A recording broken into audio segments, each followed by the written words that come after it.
Hello, amazing artists. Thank you so much for tuning back in for another Art Life Conversations podcast. This podcast is all about helping you on your art life journey, and that goes from creating art to running a successful art business, which is something that I am super passionate about. So today's topic is one that I know a lot about because over the last 4 years, especially since 2018, I have really done everything you can possibly do when it comes to teaching art online. So today's topic is how to teach art online. I'm going to be sharing 5 models. Yes, count them: 1, 2, 3, 4, 5. For those of you who maybe have no idea how to even get started doing this, to choose from 5 different ways that you can start teaching art online, and also the pros and cons that I've discovered with each of them, okay? And for those of you who have, it's no secret that a lot of artists supplement their income or possibly even make the bulk of their income by teaching art, teaching others how to paint, how to create, teaching technique, or mentoring and coaching artists coming up. So that is no secret. And if you have a gift for teaching, and it really is both a gift and a skill, I did not know that I was going to end up being a good teacher. I just wanted to be an artist and make my own art to begin with.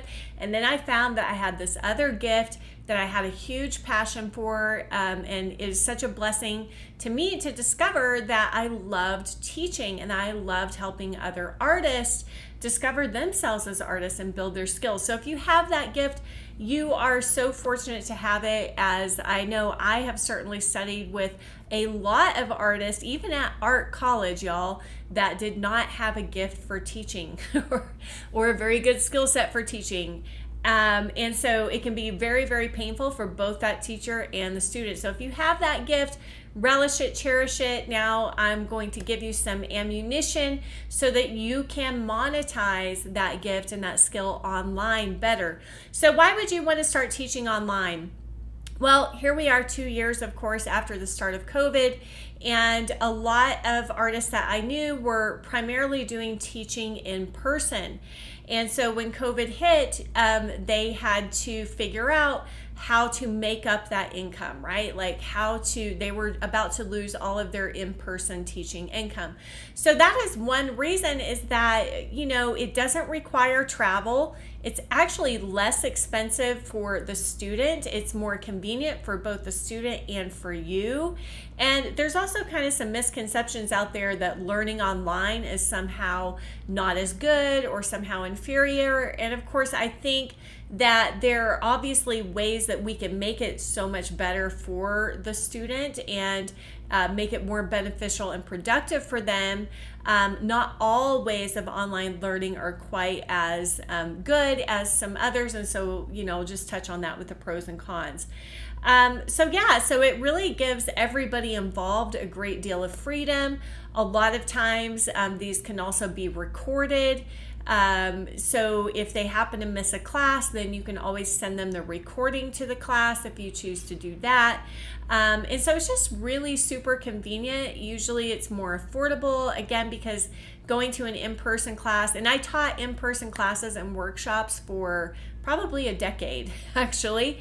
And they are a lot of work for both the teacher and the student. And the other upside of teaching online for the student is you don't have to schlep your stuff, all across the country, pack it in the luggage, all that stuff. And then you also get to be in the comfort of your own home studio, and some of those nerves of being around strangers and everybody watching you paint. Maybe this guy over here is talking too loud or listening to his music or who knows what. You know what I mean? Some of the inconveniences that come with studying in person. Now, I still love meeting in person and studying in person, so I'm not against that whatsoever. But we have such a huge opportunity in this day and time to expand our resources even further. So also teaching online, you could be teaching people like I teach people in the Art Life School community that are in, Asia, that are in Australia, that are in, all over the world. So it's really just such an incredible gift and opportunity that we've been given in this day and time to be able to teach online. And of course, COVID coming up has really made all of the resources that much more understandable for everybody and accessible to everybody. So the 5 ways, here are the 5 different models and possibilities for you to teach online. And I'm going to list really quickly just a couple pros and cons to each. Number 1, one-on-one teaching with one-on-one clients. So you can either use Zoom or FaceTime to do this digitally online. Some of the pros of this is that the student gets really personalized, custom mentoring, and gets that personalized attention from you. And also the pro for that is that usually people are more willing to pay a much higher price for that. The downside and con to that for you as the business owner is like it really does limit how much you can make in a particular amount of time, right? Like how many one-on-one clients can you teach in a week?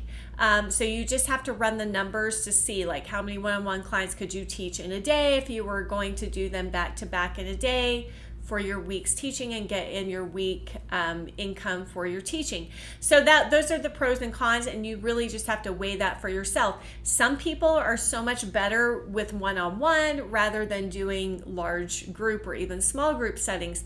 So you really just have to know yourself, and then also, of course, run the numbers, weigh it against the time investment.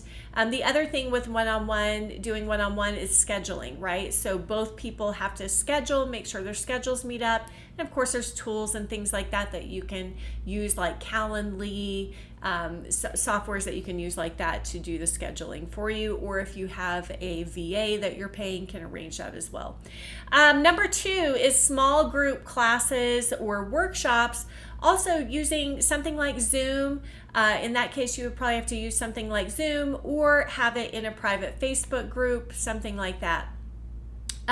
So in this, the pro to this, of course, is that you can work with more people at one time. Usually that means you're going to charge less money for that. Usually it's a set amount of time, like maybe a couple of hour class or workshop, or maybe it's a 2-day workshop.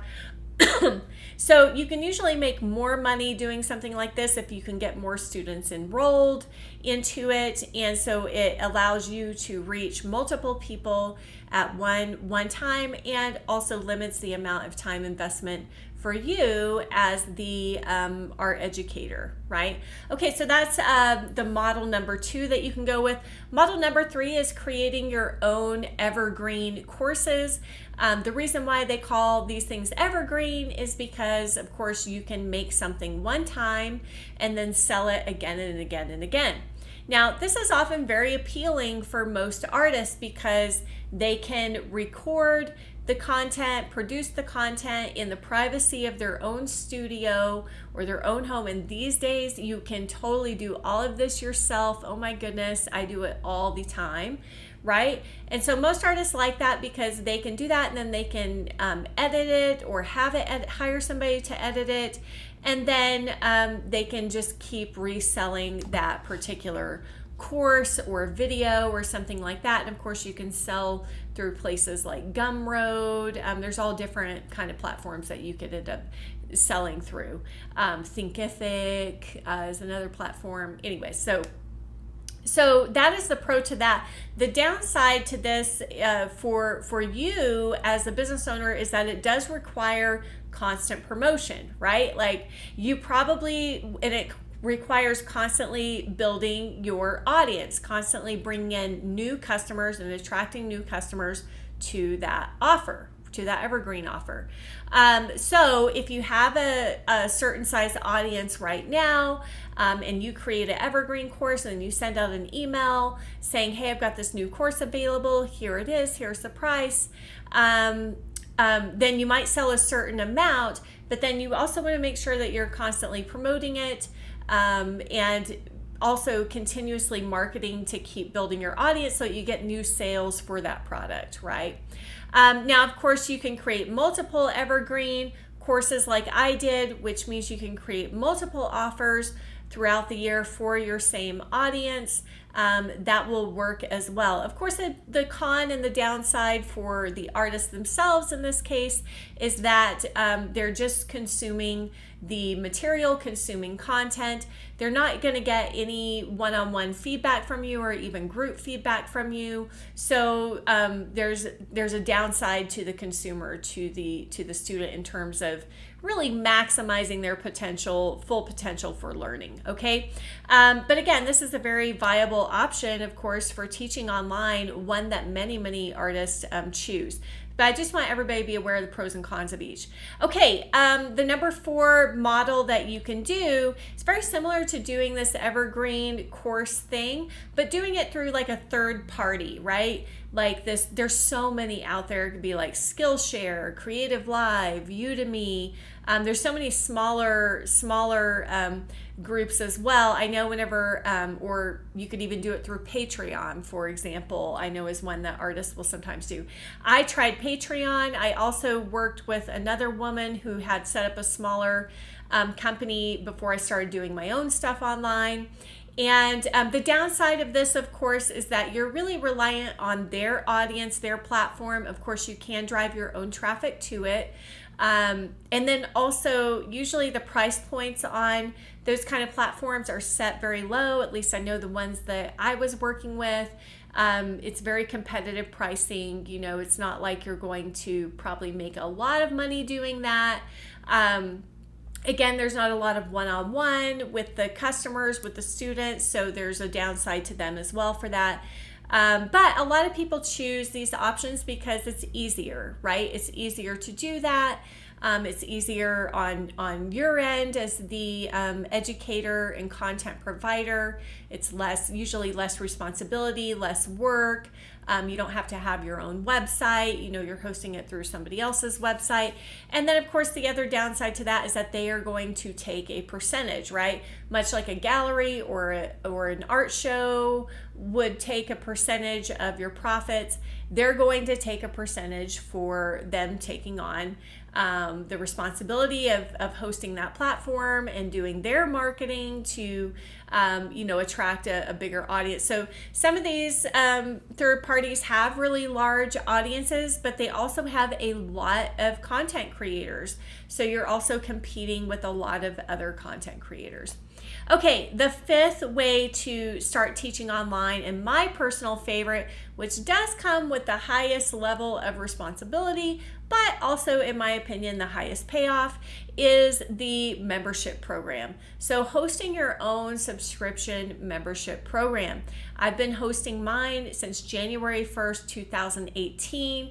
I absolutely love it. This is my I've done every single one of these online teaching models, and this is just the best fit for me. It's the one that makes me feel best as a teacher, and also as a business owner, right? So it's just a perfect fit for me. And they are a lot of work. Membership programs are a lot of work. So the downside to them, let's start with the upside. The upside to them is that there is really no limit to the amount of people that can join your membership, right? So there is no limit to how much money you can make from that membership program, theoretically, right? Like there's no floor and there's also no ceiling, right?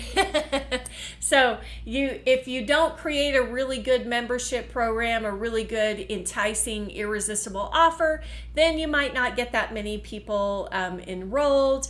And of course, there is a lot of competition out there, so you really want to find out how can you stand out, how can you be more unique from the other membership programs that are out there, what problem are you here to solve for your clients.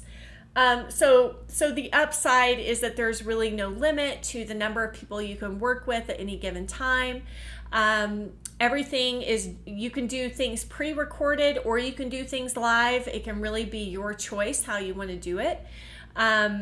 And then the other upside is the community, of course. This is a very community-based offer, and people get to know each other and they participate and the bonds grow. They learn more from being in the community. You can give feedback both digitally, and you can also host, like I host a live monthly support call where you can do a monthly Q&A call where people can get some one-on-one help. I also do a monthly independent painting critique, so they can submit their independent paintings for that and get some feedback and critique on those paintings as well, on top of learning from the video lessons that I create for them. So it's kind of like a really hybrid of a lot of these other different models, and I just love it because it's a really good mix of I can do a lot of things batch as the creator, and I can have some of that live in-person activity, which I really love and they really love as well.